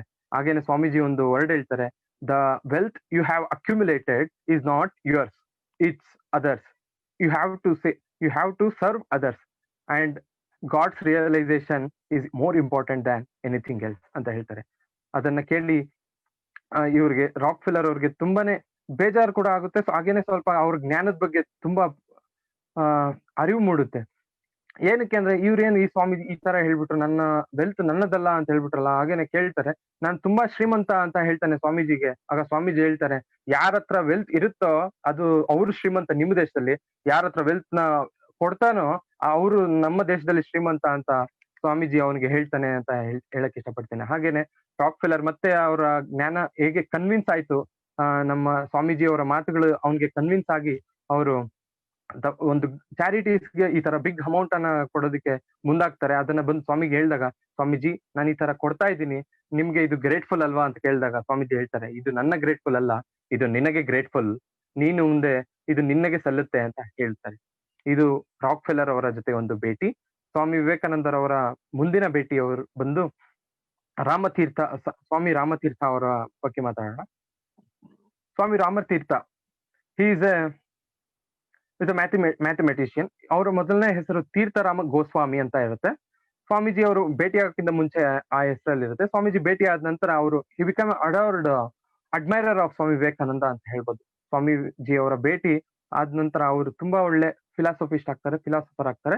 ಹಾಗೇನೆ ಒಬ್ಬ ಗ್ರೇಟ್ ಸೈಂಟ್ ಆಗ್ತಾರೆ. ಮುಂದೆ ಅವರು ರಾಮತೀರ್ಥ ಅಂತ ಫೇಮಸ್ ಆಗ್ತಾ ಹೋಗ್ತಾರೆ. ಹಾಗೇನೆ ವಾರಣಾಸಿಯಲ್ಲಿ ಮಹಾರಾಜ ಅವರ ಜೊತೆ ಒಂದು ಭೇಟಿ, ಸ್ವಾಮಿ ವಿವೇಕಾನಂದರ ಅವರ ಭೇಟಿ ಮಹಾರಾಜ ಅವ್ರ ಜೊತೆ ಹೇಗಿತ್ತು ಅಂತ ನೋಡ್ಬೋದು. ಸ್ವಾಮಿ ವಿವೇಕಾನಂದ ಅವರು ಆಫರ್ ಮಾಡ್ತಾರೆ, ಈ ತರ ಸ್ವಲ್ಪ ಅಮೌಂಟ್ ಬೇಕಿತ್ತು ನಮ್ಗೆ, ನಾವು ರಾಮಕೃಷ್ಣ ಮಿಷನ್ ಮಾಂಟೆಸರಿಯನ್ನ ಸ್ಟಾರ್ಟ್ ಮಾಡ್ತಾ ಇದೀವಿ ವಾರಣಾಸಿಯಲ್ಲಿ ಅಂತ ಹೇಳಿದಾಗ, ಅದಕ್ಕೆ ಅವರು ಮಹಾರಾಜ ತುಂಬಾ ತಿಳ್ಕೊಂಡಿರ್ತಾರೆ ಸ್ವಾಮಿ ವಿವೇಕಾನಂದ ಅವ್ರ ಬಗ್ಗೆ. ಅವ್ರು ತಿಳ್ಕೊಂಡಿದ್ದು ಈ ತರ ಒಪ್ಕೊಂತಾರೆ, ಈ ತರ ನಾವು ಕೊಡಕ್ ರೆಡಿ ಆಗಿದ್ದೀವಿ, ನೀವು ಸ್ಟಾರ್ಟ್ ಮಾಡ್ಬೋದು ಅಂತ ಹೇಳ್ತಾರೆ. ಸ್ವಾಮೀಜಿ ಅವರು ಅದಕ್ಕೆಲ್ಲ ಒಪ್ಕೊಂಡು ಎಲ್ಲ ಸ್ಟಾರ್ಟ್ ಮಾಡಿ ಮತ್ತೆ ಹಿ ರಿಟರ್ನ್ ಟು ಕಲ್ಕಟ್ಟ. ಹಾಗೇನೆ ಮತ್ತೆ ಅವರು ಸ್ವಾಮಿ ಶಿವಾನಂದ ಅವ್ರನ್ನ ಕಳ್ಸಿಕೊಡ್ತಾರೆ, to look after the work. Shivananda ಅವ್ರನ್ನ ಕಳ್ಸಿಕೊಡ್ತಾರೆ. ಹಾಗೇನೆ ಸ್ವಾಮೀಜಿ ಅವರು keep good relationship with Maharaja of Varanasi. ಹಾಗೇನೆ ಮುಂದೆ ಒಬ್ರು ಮಾತಾಡೋದಾದ್ರೆ ಜಮ್ಶೆಡ್ಜಿ ಟಾಟಾ ಅವ್ರ ಬಗ್ಗೆ ಮಾತಾಡಕ್ಕೆ ಇಷ್ಟಪಡ್ತೇನೆ. ಜಮ್ಶೆಡ್ಜಿ ಟಾಟಾ ಅವರು ಇಂಡಿಯನ್ ಇನ್ಸ್ಟಿಟ್ಯೂಟ್ ಆಫ್ ಸೈನ್ಸ್ ನ ಒನ್ ಆಫ್ ದ ಫೌಂಡರ್. ಇಸ್ವಿ 1893 ಅಬ್ರಾಡ್ ಅಲ್ಲಿ 2 ಗ್ರೇಟ್ ಇಂಡಿಯನ್ಸ್ ಮೀಟ್ ಆಗ್ತಾರೆ. ಸ್ವಾಮಿ ವಿವೇಕಾನಂದ ಅವರ ಡ್ರೆಸ್ ನ ನೋಡಿ ಜಮ್ಶೆಡ್ಜಿ ಟಾಟಾ ಅವರು ದೂರದಿಂದನೇ ಕಂಡುಹಿಡಿತಾರೆ ಇವರು ಇಂಡಿಯನ್ಸೇ ಅಂತ ಹೇಳಿ. ಆಗ ಹೋಗಿ ಮಾತಾಡಿಸ್ತಾರೆ. ಇಬ್ರು ಮಧ್ಯೆ ಒಂದು ಡೀಪ್ ಕಾನ್ವರ್ಸೇಷನ್ ನಡೆಯುತ್ತೆ. ಆಮೇಲೆ ಸ್ವಾಮಿ ವಿವೇಕಾನಂದ ಅವರು ಟಾಟಾ ಅವ್ರನ್ನ ಕೇಳ್ತಾರೆ, ನೀವ್ ಯಾಕೆ ಬಂದಿದ್ದೀರಾ ಅಬ್ರಾಡ್ಗೆ? ಟಾಟಾ ಅವರು ಹೇಳ್ತಾರೆ, ಸರ್ ನಾನು ಇಲ್ಲಿ ಜಪಾನ್ಗೆ ಹೊರಡ್ತಾ ಇದ್ದೆ, ಅಲ್ಲಿರ್ತಕ್ಕಂಥ ಕೆಲವರು ಪ್ರಾಡಕ್ಟ್ಸ್ ಹಾಗೇನೆ ಒಂದು ಮೆಷಿನರೀಸ್ ತಗೊಂಡು ನಾನೊಂದು ಕಂಪ್ನಿಯನ್ನು ಸ್ಟಾರ್ಟ್ ಮಾಡ್ಬೇಕಂತ ಅನ್ಕೊಂಡಿದ್ದೀನಿ. ನಾನೊಬ್ಬ ಗ್ರೇಟ್ ಇಂಡಸ್ಟ್ರಿಯಲಿಸ್ಟ್ ಆಗ್ಬೇಕು ಅಂತ ತುಂಬಾ ಆಸೆ ಇಟ್ಕೊಂಡಿದ್ದೀನಿ. ಹಾಗೇನೆ ಆಗಿನ ಕಾಲದಲ್ಲಿ ಜಪಾನ್ ಅತಿ ಶ್ರೇಷ್ಠ ಈ ತರ ವಸ್ತುಗಳಲ್ಲಿ ಪ್ರಾಡಕ್ಟ್ಸ್ ಆಗ್ಲಿ ಯಾವ್ದೇ ಮಿಷನರೀಸ್ ಆಗ್ಲಿ ತುಂಬಾನೇ ಸ್ಟ್ಯಾಂಡರ್ಡ್ಸ್ ಇತ್ತು ಜಪಾನ್ಗೆ. ಆಮೇಲೆ ಸ್ವಾಮೀಜಿ ವಿವೇಕಾನಂದ ಅವರು ಹೇಳ್ತಾರೆ, ಇಲ್ಲ ನೀನು ಭಾರತದಲ್ಲೇ ಹೋಗಿ ಭಾರತದಲ್ಲಿ ಇರ್ತಕ್ಕಂಥ ಮಿಷನರೀಸ್, ಭಾರತದಲ್ಲಿ ಇರ್ತಕ್ಕಂಥ ರಿಸೋರ್ಸಸ್ ನ ಯೂಸ್ ಮಾಡಿ ನೀನು ಅಲ್ಲಿರ್ತಕ್ಕಂಥ ಯುವ ಜನತೆಗೆ ನೀನು ಉದ್ಯೋಗ ಕೊಡದೆ ಆದ್ರೆ ನೀನು ಮುಂದೆ ಸಕ್ಸಸ್ಫುಲ್ ಕಂಡೇ ಕಾಣ್ತೀಯ ಅಂತ ಹೇಳಿರ್ತಾರೆ. ಇದನ್ನೆಲ್ಲ ಗಮನ ಇಟ್ಟು ಟಾಟಾ ಅವರು ಒಪ್ಕೊಂಡು ಇಂಡಿಯಾಗೆ ವಾಪಸ್ ಬರ್ತಾರೆ. ಸ್ವಾಮಿ ವಿವೇಕಾನಂದರು 1902ರಲ್ಲಿ ನಿಧನ ಮಹಾಸಮಾಧಿಯನ್ನ ಹೊಂದ್ತಾರೆ. ಅದಾದ 2 ವರ್ಷದಲ್ಲಿ ಟಾಟಾ ಅವರು ಕೂಡ ತಮ್ಮ ಜೀವ ತ್ಯಾಗ ಮಾಡ್ತಾರೆ. ಹಾಗೇನೆ ಟಾಟಾ ಅವರ ಸಬಾರ್ಡಿನೇಟ್ಸ್ ಇರ್ತಾರೆ, ಅವ್ರಿಗೆ ರಿಯಲೈಸ್ ಆಗುತ್ತೆ ಇದೊಂದು ಐಡಿಯಾ ಚೆನ್ನಾಗಿದೆ ಅಂತ ಹೇಳಿ. ಹಾಗೇನೆ 1909ರಲ್ಲಿ ಟಾಟಾ ಇನ್ಸ್ಟಿಟ್ಯೂಟ್ ಆಫ್ ಟೆಕ್ನಾಲಜಿ ಅಂತ ಟಾಟಾ ಇನ್ಸ್ಟಿಟ್ಯೂಟ್ ಆಫ್ ಸೈನ್ಸ್ ಅಂತ ಮಾಡ್ತಾರೆ. ಟಾಟಾ ಇನ್ಸ್ಟಿಟ್ಯೂಟ್ ಆಫ್ ಸೈನ್ಸ್ 1911ನಲ್ಲಿ ಇಂಡಿಯನ್ ಇನ್ಸ್ಟಿಟ್ಯೂಟ್ ಆಫ್ ಸೈನ್ಸ್ ಆಗಿ ರೀನೇಮ್ ಆಗುತ್ತೆ. ಅದು ಸಾಮಾನ್ಯವಾದ ಇನ್ಸ್ಟಿಟ್ಯೂಟ್ ಅಲ್ಲ, it is pride of our India and one of the premier research institution of the world ಆಗಿ ರೆಕಗ್ನೈಸ್ ಆಗುತ್ತೆ ಟಾಟಾ ಇನ್ಸ್ಟಿಟ್ಯೂಷನ್. ಅದು ಈಗ ಇಂಡಿಯನ್ ಇನ್ಸ್ಟಿಟ್ಯೂಟ್ ಆಫ್ ಸೈನ್ಸ್ ಅಂತ ಹೇಳ್ಬೋದು. ಇದು ನಮ್ಗೆ ಇಂತ ಹೇಳೋದಕ್ಕೆ ನಾವು ತುಂಬಾನೇ ಹೆಮ್ಮೆ ಆಗುತ್ತೆ ಅಂತ ಹೇಳಕ್ ಇಷ್ಟಪಡ್ತೀನಿ. ಹಾಗೇನೆ ಈ 5 ಜನರ ಒಂದು ಭೇಟಿ, ಸ್ವಾಮಿ ವಿವೇಕಾನಂದರ ಒಬ್ಬ ದಿಗ್ಗಜರ ಜೊತೆ ಭೇಟಿ ಮಾಡಿದ್ದ ಹೇಳಕ್ಕೆ ಭಾಗ್ಯ ನನಗೆ ಸಿಕ್ತು. ಇಷ್ಟೆಲ್ಲ ಹೇಳಿ ನಾನು ನನ್ನ ಭಾಷಣವನ್ನು ಮುಗಿಸ್ತೇನೆ. ಧನ್ಯವಾದಗಳು. ಹಾಗೇನೆ if you eat today thank you farmer, if you sleep peacefully thank you soldier ಅಂತ ಹೇಳ್ತಾ ಜೈ ಹಿಂದ್. ಒನ್ಸ್ ಅಗೇನ್ ಎಲ್ರಿಗೂ ಆರ್ಮಿ ದಿನದ ಶುಭಾಶಯಗಳು ಅಂತ ಹೇಳ್ತಾ ನಮಸ್ಕಾರ.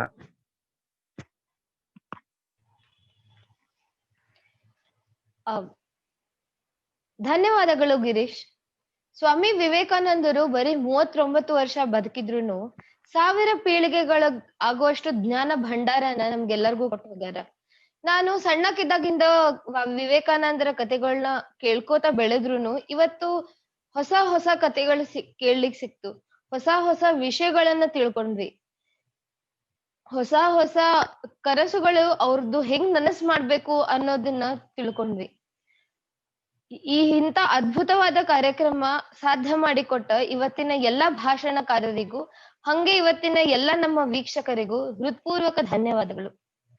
ಇವತ್ ಹೆಂಗ ನಮಗ್ ಬಂದು ಕಾರ್ಯಕ್ರಮ ನೋಡಿದ್ರಿ, ಹೆಂಗ್ ನಮ್ಮನ್ನ ಪ್ರೋತ್ಸಾಹಿಸಿದ್ರಿ, ಹಂಗ ನಾಳೆನು 11 ಗಂಟೆಕ ಬಂದು ಪ್ರೋತ್ಸಾಹಿಸ್ತೀರಿ, ವಿವೇಕಾನಂದರ ವಿಷಯಗಳನ್ನ ತಿಳ್ಕೊತೀರಿ, ನಮ್ ಜೊತೆ ಸೇರಿ ಅವರ ಕನಸುಗಳನ್ನ ನನಸ್ ಮಾಡಿ ಪ್ರಯತ್ನ ಮಾಡ್ತೀರಿ ಅಂತ ಭಾವಿಸ್ತೀನಿ. ಈಗ ಇವತ್ತಿನ ಕಾರ್ಯಕ್ರಮವನ್ನ ಶಾಂತಿ ಮಂತ್ರದಿಂದ ಮುಗಿಸೋಣ.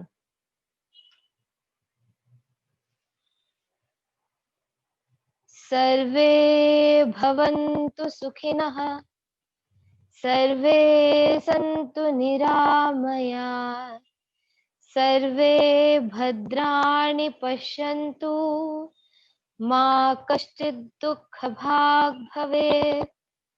ಓಂ ಶಾಂತಿ ಶಾಂತಿ ಶಾಂತಿ. ಧನ್ಯವಾದ.